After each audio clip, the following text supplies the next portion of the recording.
Hi folks, I'm Alan Watt. Today is April the 19th, 2007 at cuttingthroughthematrix.com and with Alan Watt Sentinel.eu. Some people who live in cities ask me what I do in the country. How do you entertain yourself? There's nothing to do. Well, I get up early in the morning with very little sleep. I read the mail, paper and email, answer what I can, go to the post office, come back, go to the mailbox, which is a few kilometers away, come back again, get stuff ready for tomorrow's posting. I do the little things I have to do to survive, such as cook and eat and all the rest of it. And then I do the blurb.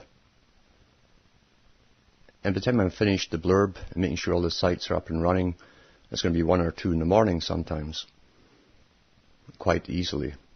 And last night, while I was doing the blurb, before uploading, I heard a whoosh outside, and I had a picture in my mind of a fire starting next door, just a little place along from me.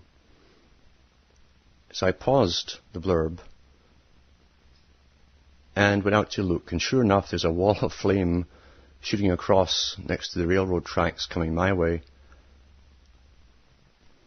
I came back over, finished the blurb, got it all set for upload, and began the upload, because what I had noticed is where the fire was, and there's a whole bunch of old cars around this house, not mine, but the one where the fire started. There's a lot of high flames and black smoke, and right across that was my telephone line, on a pole, you see. And I thought, I got to get this up before that line burns. And so while it was uploading, I went outside with a big spade. The local volunteer fire brigade had turned up, and they were concentrating on the house and the vehicles and so on.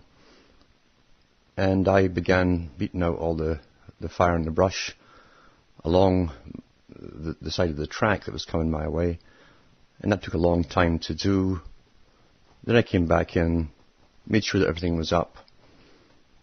And that was my night. That was my excitement for tonight, for the night. And not something I'd prefer to do every night, mind you. But it was touch and go when these things come your way. If it come over my way, it'd have taken off good time. Went across the field with this it's old grass in the field from last year. It'd have across there like a whirlwind, and then hit the forest where the trees are. And so you've got to hit these things fast when they happen. That's what we do in the country. It's things like that. If you're not worried about neighbours doing it, you have to worry about the Ministry of Natural Resources. Because the Ministry of Natural Resources now don't stop fires. They're in the habit of starting them because they say it's good for the underbrush. Controlled fires, when they do it, you see, they call it controlled fires, which tend to take off in their own direction. But this is the current theory of the Ministry of Natural Resources, as lots of people, in fact, in British Columbia found out last year and the year before, to their dismay. So we're living in quite the world, and there's so much hype now coming out about the climate change. They must drum it up, because that's the threat from out there. They've thrown away the UFO stuff because it's harder to do and convince people of an invasion. So now they're going to give us, it's the sun, and it's global warming, and it's greenhouse gases, and it's your little vehicle, and it's your way of living. in fact. So we've got to change it all, perfect it, perfect that which was left imperfect. I'm going to talk about one little aspect of the war on humanity, and perhaps use some reasoning powers and deduce the reasons why certain things have been happening. And to preface this rush blurb, I'd recall what Albert Pike, the so-called Pope of Freemasonry, said when he was discussing different sections and segments of society. And Albert Pike said that the man who would not reason, meaning think, and use his own observations, a man who would not reason for himself is therefore a beast of burden and meat on the table by choice and consent. He's talking about what he called the unthinking masses, the baser people, as he called them. He also tells you what the elite saw as the purpose of this lower mass that was to be used by the elite as a law of nature. They were to be beasts of burden and meat on the table, meaning that they were fair game. Fair game is what it's called. So when you see all these things happening in the world, when you see major media and the experts, the sudden instant experts, all go into action together on an agenda, then it is an agenda. No matter how many theories they throw at you, or how many times it's repeated, you start listening to an agenda when they start telling or talking about the trails they're laying above you every day in the sky. When they start talking about that, maybe you'll listen to one of these so-called experts. But until they mention that, everything else is therefore an agenda. We're supposed to use our own reasoning powers. And it's no coincidence when they spray like crazy over your head and create these tremendous long polymer clouds. The heat intensifies. Those who are awake have noticed that for the last few years. But here's another aspect of this. I've had people asking me to comment on this phenomena that's happening in the bee world, the world of the bees, the honeybees. And here's one example, one of the most recent things in the newspaper, which is a free newspaper called Northern Life for Greater Sudbury. On the front page. This is by Mike Sims. It says here, bees are fleeing their colonies with significant impact on the North American economy. The condition known as colony collapse disorder. Do you love how they come up with these little, abbreviations, eh? CCD. Now, if you speak that, you get seed, which is a little clue. So the condition known as colony collapse disorder, CCD in brackets, started to gain attention within the last year in the United States and was first reported by Bob Dewar, 67, president of the Sudbury and District Beekeepers Association around Christmas. He hasn't seen any evidence of the problem here yet, but it may only be a matter of time. CCD is also known as vanishing bee syndrome. That's interesting. VBS. No one seems to know what's going on right now, Dewar said. The bees are just flying away and the remaining bees that stay behind die. We're kind of mystified and hope to find the answers pretty quick. It's not called a disease yet, it's just behavior that's new and unusual, he said. It's a new normal, actually. I'd call it a new normal. The CCD has begun to appear in parts of Europe as well. That's true. I've had reports from Germany and other countries. The disorder tends to affect beekeepers who move their hives around the country to follow the pollination cycle. Little clue, little clue.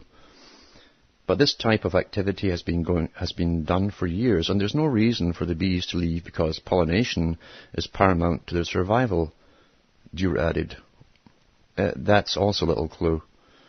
The bees perhaps have more sense than we do. $1 out of every 3 is attributable to bees pollinating agricultural crops. With less bees around, the less successful farmers will be, he said. Pollination is the process plants use to reproduce. Bees attach pollen, male gamete, to their antenna, and as they move around the country, spread the seeds to the carpel, which leads to the ovula, female gamete of the plants. It's a very valuable service the bees do, he said, far more important than honey itself. Several theories have been bounced back and forth. I'll just turn to the pages here. But it's all speculation at this point.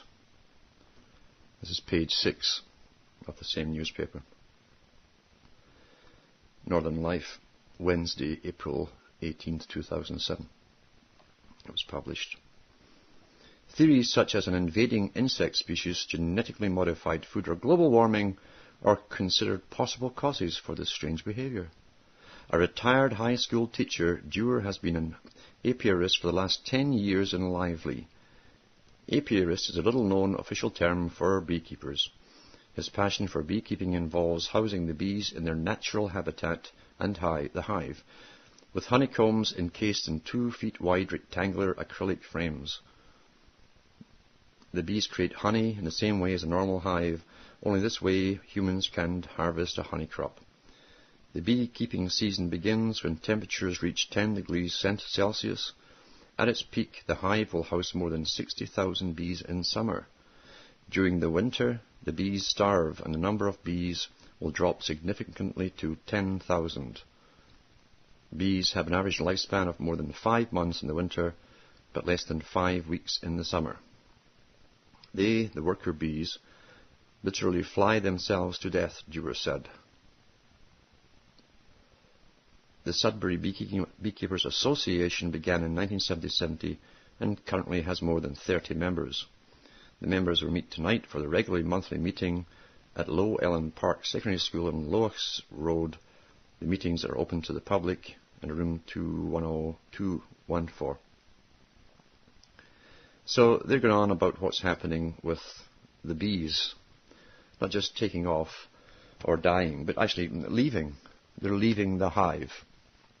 The bees have more sense than we do, because there's nothing new in this at all. Before this was happening, they were getting invasions of foreign mites which attached themselves to their backs and then went up their little air pipes and were killing them. And the great scientists of the day just couldn't fathom out a way to stop this from happening. And massive work went on by the beekeepers to try and stop it, and using tremendous hygiene and various forms of killing off the mites. When that's over, they started dying off. And 5 or 6 years ago, I talked to one of the guys in charge of Ontario Beekeepers Association, and I asked him a few questions. And this is maybe 5 or 6 years ago. I asked him, because I'd heard about the bees being coming back sort of dazed and dopey and just sitting there for hours or keeling over. I asked him how the bees fly, what directions they go in. And bees tend to go off in their own specific directions. The beekeepers know where they go and where they come from and back and so on, back and forward. And I said, is it possible the modified crops are to blame? Well, he checked in with the Ministry of Agriculture, and like drawing teeth, eventually came back to him, yep, there were experimental crop fields to the north of him, And that just happens to be where these dazed and dying bees were coming back from. So this is no puzzle at all, actually. There's no puzzle whatsoever as to what's happening. They've known in the underground rumble of gossip for years what's going on. It isn't just the fact that these modified crops can be sprayed with an awful lot more, maybe 5 or 6 times the concentration of weed killers without killing off actual crops. It isn't just that. It's the fact that these are modified, genetically modified. Bees generally don't go towards corn and things like that. Now, they do with some types because they're modified. They've taken strains of other vegetables and crops and put them in there. There's all things in there. There's even spider genes and all the rest of it gone in there. And it isn't just to make them resistant to the pesticides or to make their own pesticide, which they can also do. The plant can actually create it, these modified ones. You've got all this odd pollen, you see, brand new phenomena of new types of pollen. There's no mystery involved.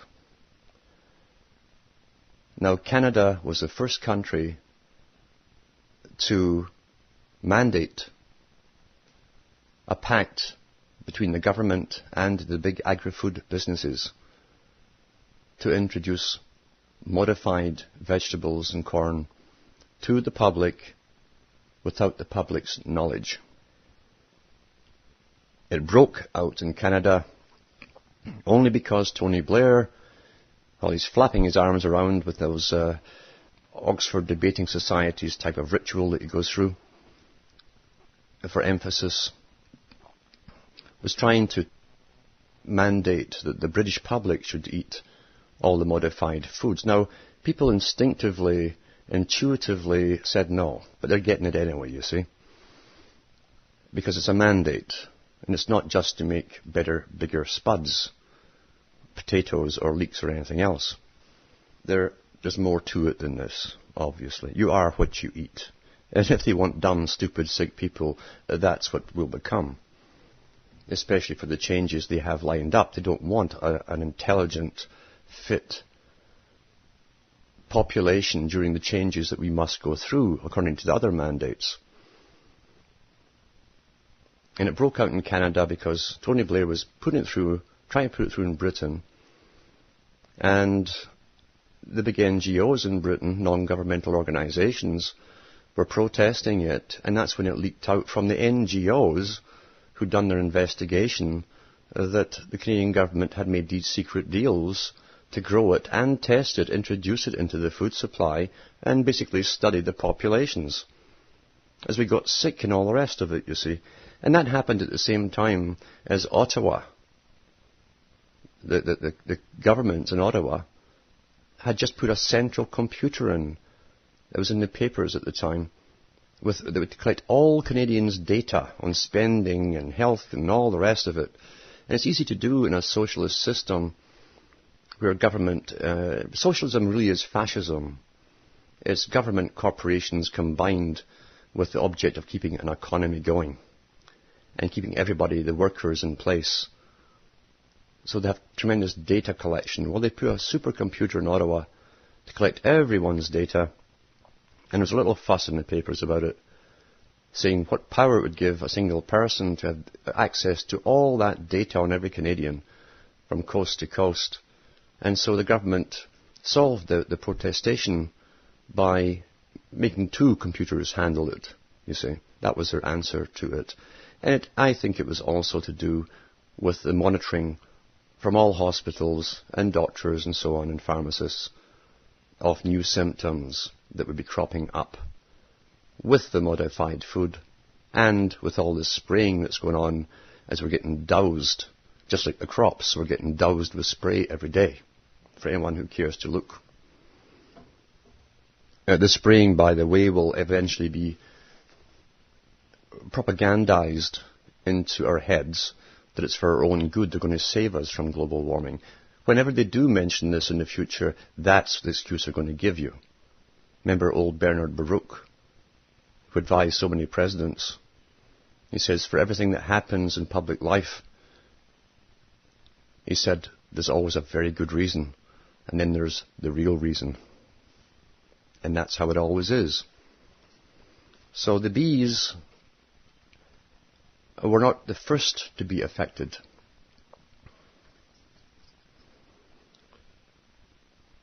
The big scare a few years ago, and the big drumbeat, it was around the time of SARS and everything else, when SARS was going to kill us, and AIDS was going to kill us, and then it was West Nile virus was going to kill us all. And they kept talking about crows dying. Watch out for crows. Dropping dead.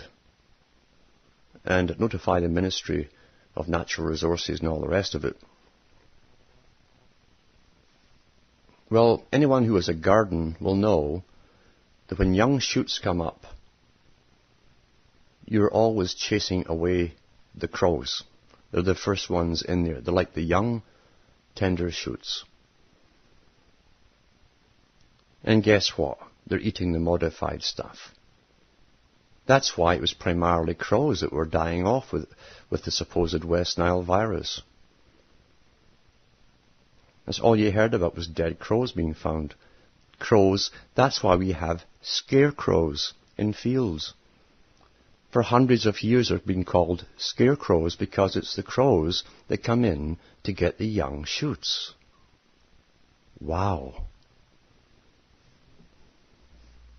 Perhaps we should look at how traditionally intelligence agencies have gathered information. Intelligence agencies have branches which deal with counterintelligence. So the intelligence agencies are well aware that media within various countries is basically an arm of government. So there's a lot of authorized propaganda contained in all the major newspapers of the world. It's always been that way. So intelligence agencies employed by governmental departments gather data by going through all the data in the newspapers, home and abroad. Their job is not to take anything at face value, because they know that the job of the media is propaganda. Therefore, they gather little facts, and then they have little think tanks, and they have brainstorming, as they call these sessions, where they put all the facts together to find out the real reasons behind things. What could this potential enemy be up to in reality? What are they covering a reality with concerning a particular story? And that type of thing. That's what intelligence is, you see. And you build up a picture as to what's really going on and what's really behind it. What's the real purpose for a misleading story here and there, or a covering story to a particular fact that's watered down into conspiracy theories, that kind of stuff. And there's nothing new in this. People should, if they want to, go in to the histories of intelligence agencies. There's a lot out there. John Dee in the 1500s, apart from being a Rosicrucian and having the largest library in England in his day, and a person who could write cryptology. He was a master in cryptology. Most of his writings contain cryptology. Even the ones to do with channeling spirits and stuff go through it. It's numbers and it's a language. It's all how to do cryptology. And he was also the agent for Queen Elizabeth I. He went abroad, gathered intelligence, and sent it back to old England. And he used the code number 007. That's where it came from. Bond, by the way, is a legal term. You're bonded. You've sworn to obey and be faithful to whatever you've sworn allegiance to. That's why he's called James Bond. And John Dee was the first one. that we know of, at least in history books. They had them in all eras and all ages, spies and intelligence gatherers. Nothing new in that. The idea being you could never trust the authorized story on anything. You had to always get in there and find out what was really going on, because the psychopaths in all countries who owned the people of each country were always making they understood that the psychopaths in the other countries thought like them. And so they were devious. So they understood how to be devious because they were naturally devious, being psychopaths, you see. That's how simple it is. Hasn't changed. The last people to be told any truth are those who buy what they think is news. That's propaganda you're buying. Remember Zbigniew Brzezinski, in his own book, Between Two Ages, talked about the inability shortly of the vast populations to be able to reason for themselves. They would expect the media to do their thinking and reasoning for them. Well, voila, it has happened. And when that has happened, you're looking at Joe Blow next door, and he's going to parrot his downloading from the media to you, thinking he is quite normal. And if you think for yourself, he's going to think you're very odd, especially after comparing his views with everybody else he knows, who's also brainwashed, happily so. And he's going to call you odd because you don't share the authorized views on things. That's how simple it all works, to create a reality. Read Plato's Cave. Plato gives you it all in the allegorical story of a cave, being brought up in a cave. And how those in the cave knew nothing about an outside world, didn't know there was one. They could only look towards the back of the cave, not towards the entrance. And shadows would pass it as the day went on, the sun moved, and people passed the entrance, and they had stories all made up, probably by the previous experts, on what all these shadows were. And they created a mythology and religions about it. And because they all agreed about it, generation after generation, they believed it to be so. Till one escaped and got out of the cave and found a big world out there. And he found why the shadows were created inside the cave. He travelled the world and talked to people with all different viewpoints on things. Came back to the cave and tried to tell the rest of them. And as Plato said, what would they do? They'd want to kill him. That's what they'd want to do. He was shattering what they had as their only reality. Plato should know, because he was part of the mystery school, and these secrets of controlling human behavior have always been part of the mysteries in the higher levels, always to the present day. Let's put a few things together as an intelligence agency would do it. When you see things happening that didn't happen before in nature, outstanding things, not just simply seasonal changes or a very bad frost at the wrong time. When you see literally animals dying and birds dying and bees dying, an intelligence agency would look at what has changed in the environment of those particular creatures. Number one, the intelligence agencies know that we are being sprayed. They don't pussyfoot around. They know they're in on that fact. They don't need necessarily to know, depending on their level, because there are just many levels of the intelligence agencies. Everything is always compartmentalized for secrecy's sake. You know what you need to know, as they say. A need-to-know basis. But they know what's going on, at least we're being sprayed. And most of them will be told not to even talk about it amongst themselves. And being good, high, sworn Freemasons, they will obey that. not to question their superiors. So they'll look and say, yeah, that's changed. We're being sprayed with chemicals. Could chemicals kill things? Well, yes, chemicals that are not normally there in a particular environment and suddenly are being sprayed on us could certainly affect everything. Number 2, what else has changed? The modified vegetables and crops. Did the government go to tremendous lengths to keep it secret in the first place? Yes, they admitted it to the Canadian public when it broke out in Britain. They had to admit it, and they came out to do damage control. They got David Suzuki, who does all the nature animals and tells us how we must kill ourselves off as humans to save the world, and who really is a geneticist who belongs to all the top foundations on the planet. They brought him out as being the nice guy who doesn't lose his cool on television, and he loves furry animals, so he must be a nice fellow. And he was brought out to convince us all that it was really all right, and people believed what they were given. The people believed properly, as I say, what they were properly indoctrinated to believe. So yes, our government did experiment on a whole population and studied them and watched them and kept all the data secret, still secret.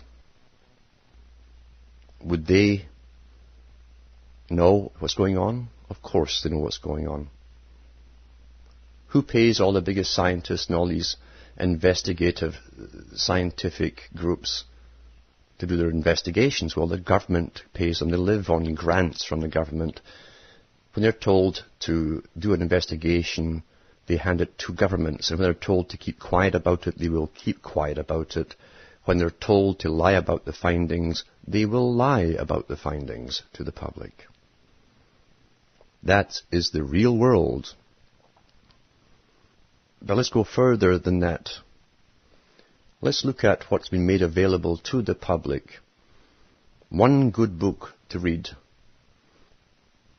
which is documented, which uses declassified government documents to do with bacterial and viral warfare and chemical warfare, that was made available to the public, is called Deadly Allies. The author is John Bryden, B-R-Y-D-E-N,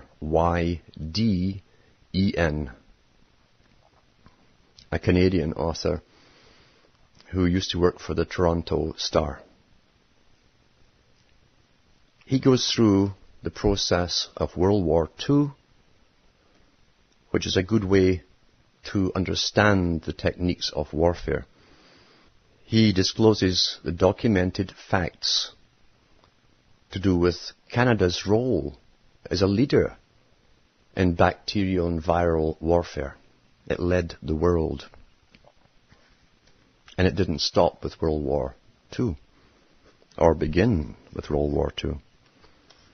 And the greatest minds in Canada, as they tell us, the greatest minds, like Banting, the man who gave us, supposedly, insulin for diabetics, worked for the government in the biggest bacterial and viral warfare departments. This is the man who said he wanted to develop something which would kill off specific ethnic groups, especially Germans. He didn't want anyone alive with a German gene in his body. He wanted, and he talked about creating something which would kill off. Now listen. This is total warfare, remember. The crops of a people. Because it isn't just the people you kill with bullets. You go for everything which sustains them. Sustainability. So number 2 was all their farming produce. How could you kill off the crops? And they discussed ways of killing off bees, which pollinate the crops. They discussed all ways to even spray the crops. But they also talked about chemicals and various viruses which could mutate the genes within livestock and cause cancers. And one was very interesting because it would riddle the brains of cattle very much like what we now call mad cow disease. In fact, you'd pretty well say it was identical to mad cow disease, and he wanted to put it all over Germany. Then people would eat it, and they would come down with it too, which means that this had already been tried and tested to find out if consumers would come down with it. Interesting, isn't it? Eh? A little bit of history and digging can turn up declassified documentation. Now let's put the things together. We are being sprayed like crazy. It intensifies the heat. The media is going into overdrive. They're talking about all the effects of climate change and the vast catastrophes we're going to have, and mentioning nothing about the spraying in the sky. That's your first clue. Bees have been under attack, the main pollinators for farming crops, with various new insects over the last 10, 15 years or so. In fact, I'm surprised there's any beekeepers left, the way these things have ravaged through the apiary societies. Now the bees themselves are dying off with another thing. They're also going through the modified crops with the pollen and dying. Now, the bees also are taking off from the hives they were living in. The ones that can get away, because they know that what they've brought back and what ends up in the honey and the combs is lethal. That's why they're taking off, getting out of them, the ones that are still fit enough to do so. That's also why the reports are coming in that the traditional insects that take over a vacant hive, like other bees or even ants as they go in to clean up, are not going into them. They sense something else is wrong with them. Going back to Banting in the book Deadly Allies by John Bryden, when he goes through the methods of total war,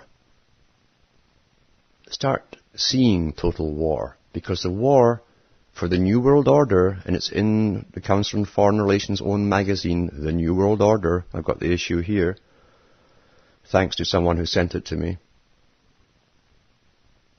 means a New World Order. And to get us all there, they must create chaos so that we will go along with the entire agenda. We must be terrified out of our wits.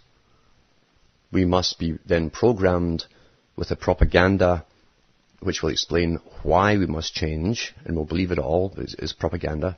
But very important people will tell us why we must change, and then the experts will also tell us where we must go with the changes. And it will follow the whole human habitat story, right down the line. Now let us look at the world envisaged by the elite as they've propagandized us into a particular road with a particular destination in mind, and we casually go along through all the documentaries we think are being completely honest, and which give us our opinions, which are actually the opinions that have been formulated for us to expect. The world that is to be created will also be a vegetarian world. This was put out by Alvin Toffler, the guy who fronted for the global changes in various novels, the old novelist again, who caught the world's attention with books like Future Shock. And he also was authorized to put out The Third Way. This book was about the end of capitalism and communism coming into a merger, and how the whole world would be transformed with a new way of living. In the book, he said, the world we are creating will be a vegetarian-based world. No meat. And he said it must be so. He never elaborated as to why. And Newt Gingrich handed out copies to all the congressional people, representatives, with Toffler there. Because this is part of the whole agenda. And don't forget, Gingrich didn't retire either. None of these guys retired. They're still officially part of the upper government. Gingrich headed off and kicked off on behalf of the Department of Commerce the Loyola University meeting to do with brain chipping the population. Same Mr. Gingrich, backing Alvin Toffler with his third way. The third way is a play on Plato's third wave, which was something similar, because it's been an ancient society that's gone along right up to the present day, with an agenda for a perfect utopia for the psychopathic elite, who can then not only rule over the unwashed masses, but actually create new types of them to be more efficient. Years ago, salmon were coming in to different countries. Protein we're looking at here, protein, you see, with a fungus on them. No one could explain why this happened. And yet most countries in the Western world, departments of fisheries, the government departments, took over the spawning of all of these particular salmon. That put a scare into people who immediately stopped eating salmon. The next thing we had was this new phenomena that strangely enough had been broadcast in various books to do with warfare for World War II, which we now called mad cow disease. They came out of nowhere suddenly, and experts were brought forth to talk about a new thing called a prion, something unknown in nature. And people all over Europe were terrified to eat meat, protein. At the same time, the world was planned, and it's been said in many big books out there by the top.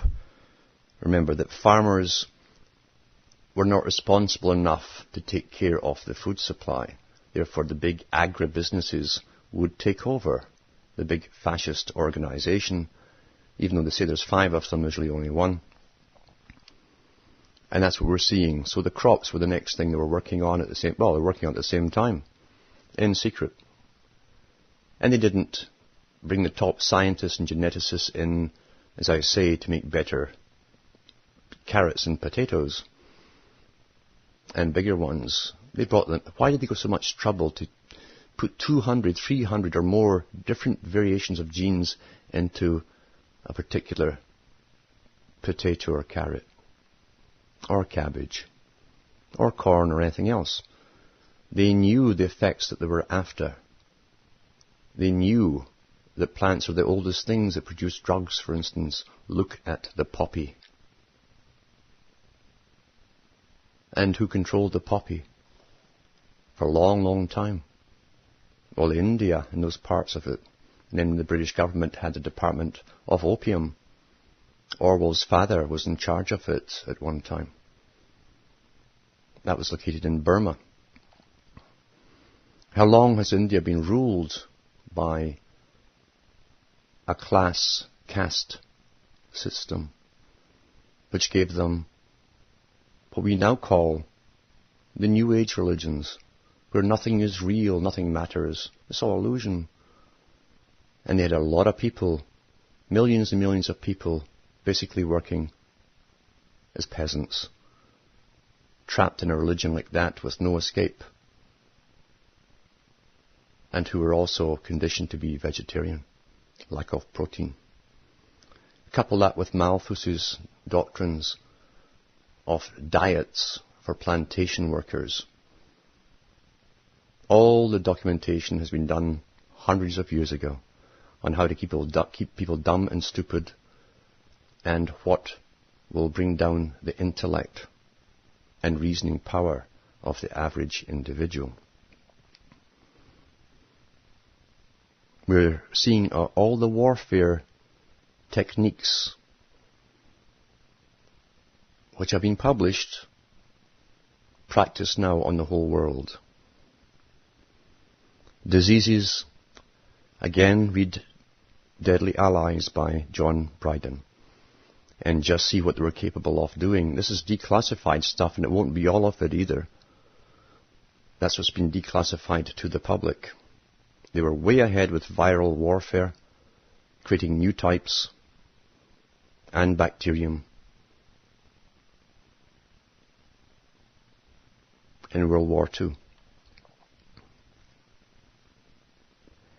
What do we hear amongst all the drum rolls and clamoring from the media? Oh, everything's going to change. Diseases, outbreaks, pandemics, global warming as we get sprayed, famine shortages. There'll be food wars in the future. What did the UN say, the Department of Agriculture for the United Nations? They will end up being the sole distributor of food to all the nations, or they call it the states of the world. And a country which will not keep its own population in check will not be given additional food in its quota. What a coincidence how it all fits together, isn't it? Yet any intelligence agency could tell you by looking at the phenomena we see today, we're witnessing all of these warfare techniques being practiced right now on the world to bring the New World Order into existence.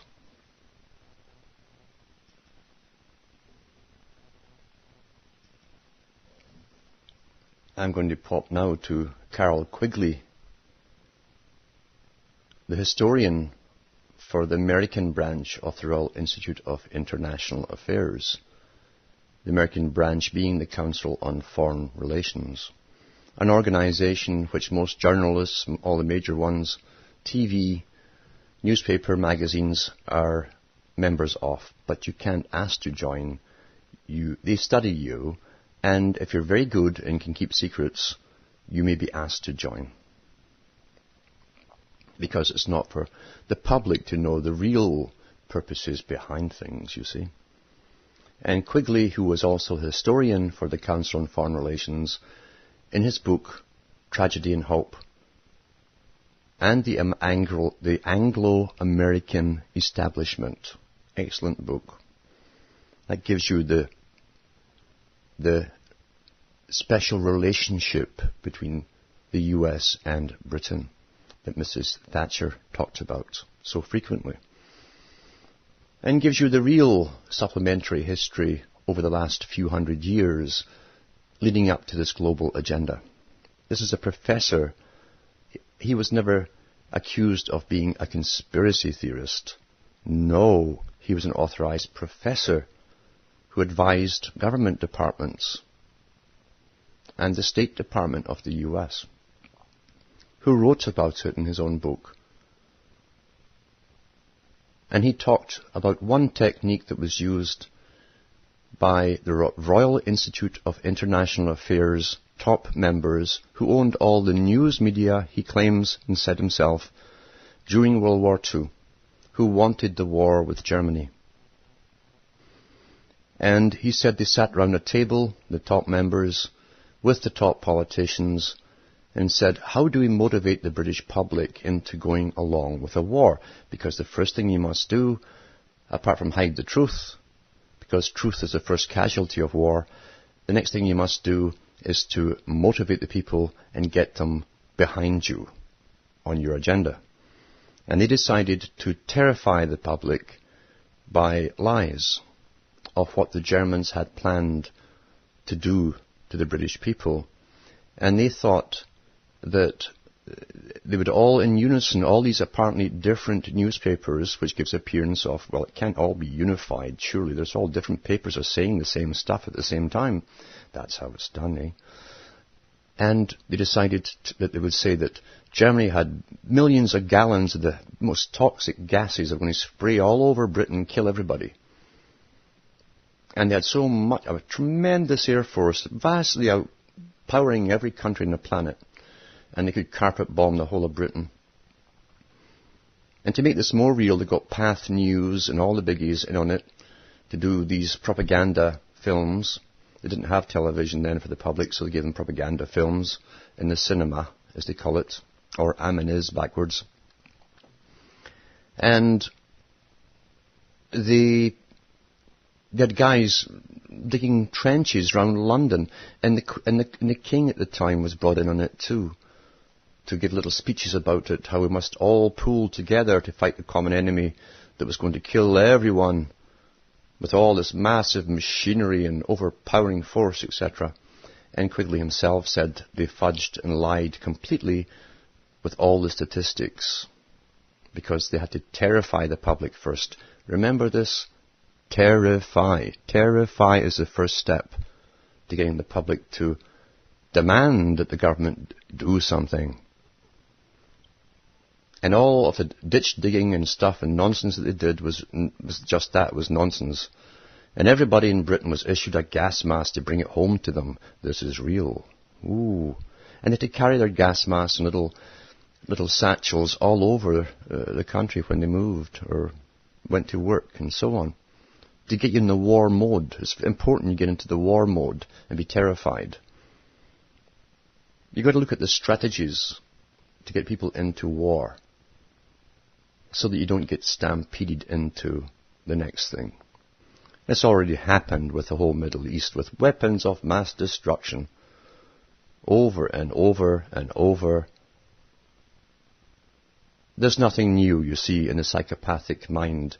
Everything is a formula. You follow the formula, introduce it in the right sequence, and the public believe it. That's how it works. And here we are, getting back to the first story. All the greatest scientists that can create any kind of life they want. They've even said they can create a Bigfoot if they wanted to, a hairy creature. If they wanted to, they could do that. They can create any kind of disease from scratch. They can actually combine viruses with bacterium, two different life forms altogether. One is a life form, one really isn't. But they just can't find out what's killing the bees. It's a mystery. My. Well, getting back to Pike, eh? What was it he said? What was it he said? The man who will not think for himself, not reason for himself, is therefore a beast of burden and meat on the table, by choice and consent. So I'll roll this particular talk up tonight with that. If you can't think for yourself, if you can't go into a few books to look up propaganda in warfare, the different techniques of warfare. We always are taught, it's just soldiers fight. No, most of the warfare you don't even see. You go for all resources. Look into it while you have the ability to do so. And then you must all come to decisions your intellect brings you to, versus your indoctrinated propaganda. I am not a person who would like to bring you bad news all the time. I'm just telling you the plain facts by someone who thinks. So I hope tonight I don't get another fire out there started by someone else and don't have to throw buckets of water around the telegraph pole while I'm uploading. But that's the way it goes, eh? I've got the translators coming in now, and the organizational part is always the hardest. It's taking a lot more time as well, which I don't really have, but there's no choice in these matters. We have to get the information out while we can, because we can't be so selfish as to hope we can sneak through to retirement, put our feet up or go fishing, and maybe the next generation. Well, that's their problem, isn't it? No, we can't do that. At least I can't do that. We wouldn't be in the boat we're in if the previous generations had been a little bit more sentient concerning their surroundings, and perhaps as selfish as well.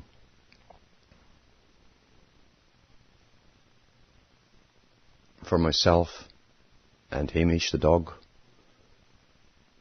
who I was ready to evacuate last night, it's good night, and may your God or your gods go with you.